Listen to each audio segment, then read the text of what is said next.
Rambhau machine काढ झाले तर ती बंद कर माझं डोकं आउट करतो हो ना. ठीक आहे रामभाऊ. टाकीन खिडकीत खाली पोहाय तुला कळलं. पिशवी धर. पिशवी त्यांना लागणार त्याने सांगितलंय. काय सांगितले? पिशवी ठेवा म्हणून. टाकीन खाली मी.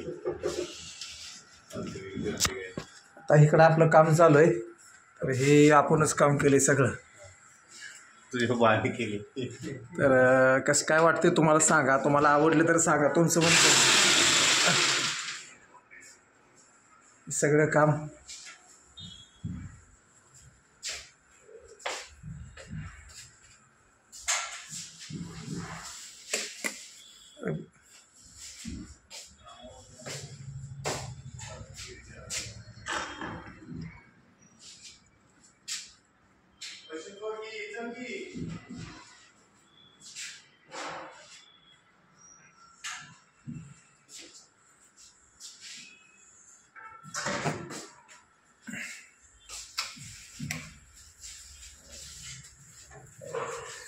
कसं काय लावलंय काय सांगा.